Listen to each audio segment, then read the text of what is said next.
જય દ્વારકાધીશ.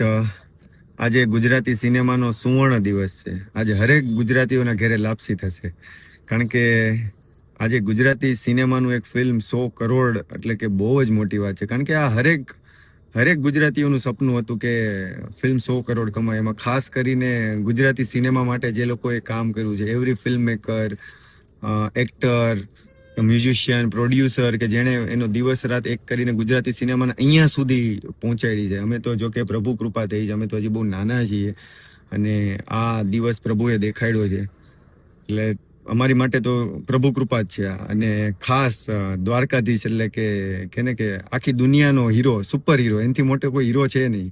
અને એણે આપણા ગુજરાતી સિનેમાની હુંડી સ્વીકારી અને ક્યાં લઈ ગયા પ્રભુ ફિલ્મ, ક્યાં લઈ ગયા. અને હજી તો વિરાટ સ્વરૂપ બતાવવાનું ચાલુ કર્યું છે. હજી તો આ ક્યાં લઈ જશે એ તો પ્રભુને ખબર, એ કાળિયા ઠાકરને ખબર.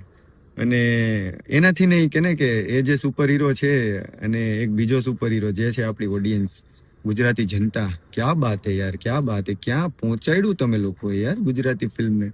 અને હજી તો આ ક્યાં પહોંચશે ગુજરાતીઓ. ગજબ ગજબ ભાઈ, આમાં કોઈ શબ્દ નથી એમ કે આપણે લોકોએ આ કંઈક અદ્ભુત કરી નાખ્યું એમ, કે અહીંયા સુધી ફિલ્મ પહોંચાડી. આ તમારી જીત છે. અને કે 100 કરોડનું તિલક, કૃષ્ણોત્સવ અને જન આદર, આ બહુ મોટી વાત છે. હા, ખબર નથી વધારે શું કેવું, પણ જય દ્વારકાધીશ, જય દ્વારકાધીશ. આખું ગુજરાત